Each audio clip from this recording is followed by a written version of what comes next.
Hello विद्यार्थी मित्रों, केम छो? मारी YouTube चैनल में आपનું હાર્દિક સ્વાગત છે। આજે આપણે ધોરણ 6 GCRT NCERT ના સમાનાર્થી શબ્દો આપણે ભણવાનો પ્રયત્ન કરશું। વિદ્યાર્થી મિત્રો, આજ ધોરણ 6 નો છેલ્લો લેક્ચર છે। આગળના આપણે ભાગ 5 કમ્પ્લીટ કરી નાખ્યા વિદ્યાર્થી મિત્રો। હવે ભાગ 6 છે। આ બધા ધોરણ 6 ના GCRT ના જેટલા છે શબ્દ એ આપણે બધા ભણવાનો છેલ્લો ભાગ છે આપણો। હજુ જે વિદ્યાર્થી નવા છે આમાં મારી YouTube ચેનલમાં નવા જોડાયેલા છે તો વિદ્યાર્થી મિત્રો ખાસ કરીને આગલા 5 મારા વિડિયો જોઈ નાખજો। એનું પ્લેલિસ્ટ મારા YouTube ચેનલમાં મેં બનાવેલું છે તો એ પહેલા જોઈ નાખજો ને। છઠ્ઠો લેક્ચર જે આપણે જોઈશું કે જે ધોરણ 6 ની જે પાઠ્યપુસ્તક છે તે GCRT ની પાઠ્યપુસ્તક એના બધા આપણે શબ્દો જે પરીક્ષામાં પૂછાઈ શકે તેઓ બધા આપણે આવડી લીધા અને જે પૂછાઈ શકે ભવિષ્યમાંથી અહીંયાથી જ NCERT GCRT સોર્સમાંથી જ પરીક્ષામાં પ્રશ્નો નીકળે છે વિદ્યાર્થી મિત્રો। તો મારો લેક્ચર જોવાનું ભૂલતા નહીં વિદ્યાર્થી મિત્રો। હાલો ચાલુ કરીશું, જોડાઈ જાઓ મારી YouTube ચેનલમાં। હવે આપણે જોઈશું કે ગુજરાતી ધોરણ 6 તેમાં એકલો જાણે રે જે પાઠ છે રવિન્દ્રનાથ ટાગોરનો છે તો એમાં જે શબ્દ આવેલા એ આપણે ભણવાનો પ્રયત્ન કરશું। તો વિદ્યાર્થી મિત્રો, હાક એટલે શું થાય કે દેકારો અથવા બૂમ। એ તો હાકલા પડે, હાકલાને પડકારા કરતો જવાલા એટલે કે દેકારો બૂમ પડે, હાકલા પડે કહીને આપણે। હાક એટલે કે દેકારો અથવા બૂમ। અભાંગી એટલે કમનસીબ, એનું ભાગ્ય નથી બરોબર, અભાગ્યો હે માણા। તો અભાંગી એટલે કે કમનસીબ કહેવાય છે અભાંગી। આ પ્રશ્ન મોસ્ટ આઈમ્પી વિદ્યાર્થી મિત્રો, અભાંગી એટલે કે કમનસીબ। હૈયું એટલે હૃદય અથવા દિલ, તેને મારું હૈયું કે ને, હૈયું ચીરાયું મારું દિલ ચીરાયું, હૃદય અથવા દિલ હૈયું। ચરણ એટલે કે પગ, ચરણ કમળ કે ને, ચરણ કમળ પગનું કમળ એટલે કે ચરણ એટલે કે પગ।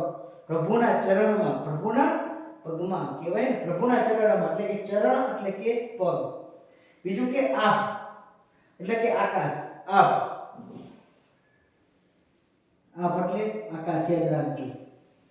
ઘનઘોર એટલે કે ગાઢું અને ભયાનક, ઘનઘોર જંગલ કે ઘનઘોર એટલે કે ભયાનક જંગલ, એના ઉપર આપણે ઘનઘોર ગાઢું અથવા ભયાનક। વીજ એટલે કે વીજળી, હાજી કાસમ તારી વીજળી મધ્ય દરિયે વેરન થઈ કહેવાય ને, વીજ એટલે કે વીજળી।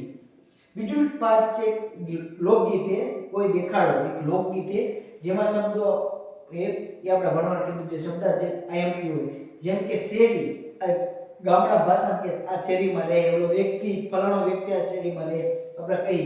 શેરી એટલે કે સાંકડી ગલી, ફળિયું અને પોળ અને શેરી કહેવામાં આવે છે। નિસરી એટલે કે નિસરીને જાય છે, તે સાપ નિસરીને બહાર નીકળે, નિસરી એટલે કે નીકળી અથવા ચાલી, નિસરી।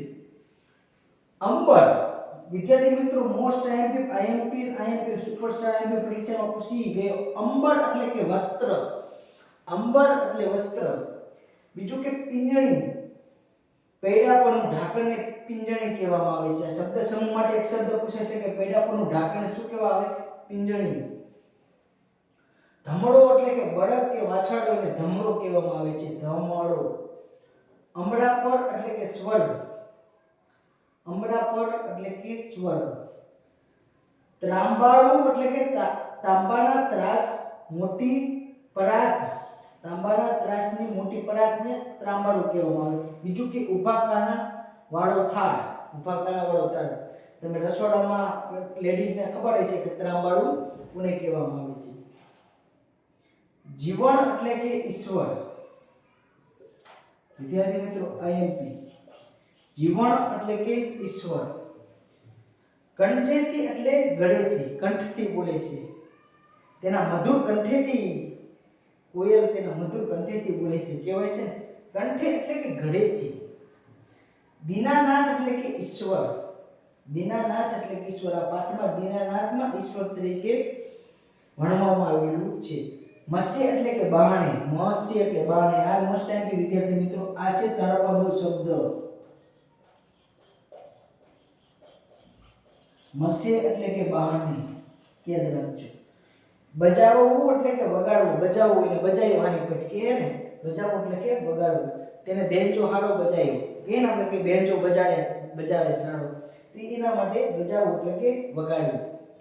વિદ્યાર્થી મિત્રો, બીજા આપણે પ્રશ્ન ભણી ચાલ ખડી નિરંજન ભગતની પાઠ, તો એમાં પંથી એટલે કે મુસાફર, પંથી એટલે કે મુસાફર, માર્ગ એટલે કે રસ્તો, પંથ, પંથ ઘણા બધા રસ્તો. સૃષ્ટિ એટલે કે વિશ્વ, દુનિયા, એની સૃષ્ટિ કહેવામાં આવે છે, અને બીજો દુનિયા કહેવાય.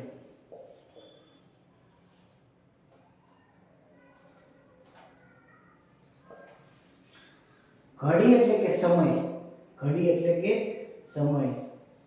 પછી પીળક નામનો પાઠ છે, એમાં પ્રવીણ સરવૈયાનું હોય, તેમાં કે ટોકું, અને ટોકું એટલે કે વારંવાર કેવું, પૂછવું કે ઠપકો દેવો, વારંવાર કેવું, પૂછવું કે ઠપકો દેવો, અને ટોકું અને ટોકો ભણવામાં ઠોઠ છે ને ટોકું એટલે કે ઠપકો દેવો અને ઘડવો. વિદ્યાર્થી મિત્રો મારા જોવો, આમાં તમને પૂછાય છે પરીક્ષામાંથી બધા અહીંયા પ્રશ્નો. વિદ્યાર્થી મિત્રો અહીંયાથી પૂછે ટોકું વારંવાર કેવું અથવા પૂછવું. આ એક તળપદો શબ્દ હોય ટોકું.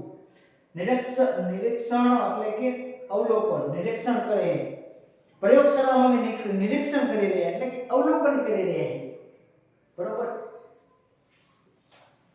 નિષ્ણાત એટલે તજજ્ઞ, તે ગણિતમાં નિષ્ણાત હોય, કેટલા ગુજરાતી વ્યાકરણમાં નિષ્ણાત હોય, કેટલા અવનવી પ્રવૃત્તિમાં નિષ્ણાત હોય.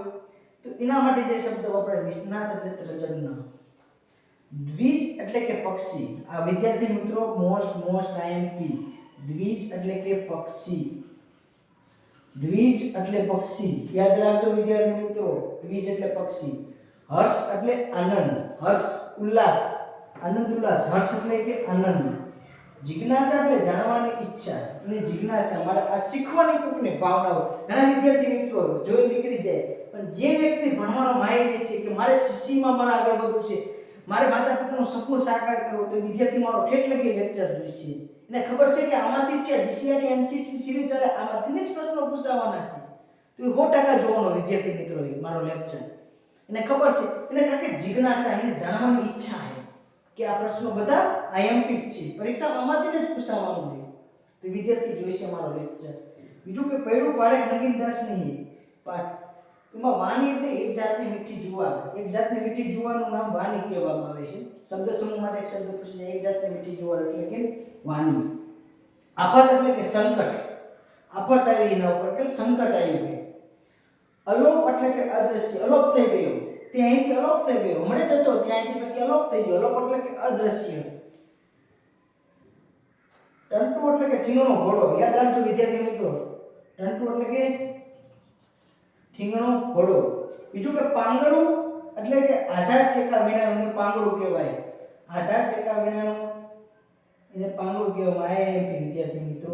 તો વિદ્યાર્થી મિત્રો આપણે બધા શબ્દો ભણવાના પ્રયત્ન કર્યા, જે પરીક્ષાની દ્રષ્ટિએ ખૂબ આઈએમપી વિદ્યાર્થી મિત્રો, અને પરીક્ષામાં અવારનવાર આમાંથી પૂછાય છે.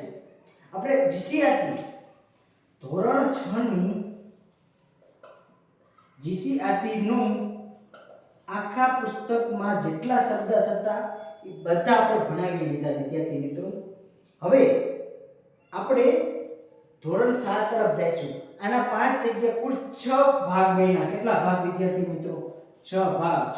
6 ભાગ વિડિયો આપણા YouTube ચેનલમાં છે અને ટેલિગ્રામમાં લિંક છે. 6 ભાગના વિડિયો આપણા YouTube ચેનલમાં વિદ્યાર્થી મિત્રો મળી જાય છે. આના પહેલા જે વિડિયો જોતા હોય પહેલા 5 ભાગ જોઈ લેજો. રેન્જમાં ટેલિગ્રામમાં જોડાઈ જજો વિદ્યાર્થી મિત્રો. આના શબ્દો હું તમને એમાં મૂકતો રહું, અને મારે એમાંથી જે અત્યારે હું જે મારી ધન્યધરા ગુજરાતની, એના સિવાય સંગ્રહાલયો ગુજરાતના જે બધા મારા એપિસોડ ચાલુ હોય એના એમસીક્યુમાં ટેલિગ્રામમાં અવારનવાર ચાલુ જોઈએ મૂકું છું, કે જેમાંથી કેવા પ્રશ્નો પૂછાય ને કેવા પ્રશ્નો પૂછાઈ ગયા તે બધું આપણે એમાં ભણવાનો પ્રયત્ન કર્યો. અને બીજું વિદ્યાર્થી મિત્રો કે આપણે અત્યારે બતાવ્યું, કાલે આપણે હવે નેક્સ્ટ લેક્ચરમાં ધોરણ 7 ના જીસીઆરટી ના પ્રશ્નો ભણવાનો આપણે પ્રયત્ન કરશું. ત્યાં લગી મારા ચેનલ ગમતું હોય તો લાઈક સબસ્ક્રાઇબ કરજો મારી ચેનલને વિદ્યાર્થી મિત્રો, બરોબર. જય હિન્દ, જય ભારત.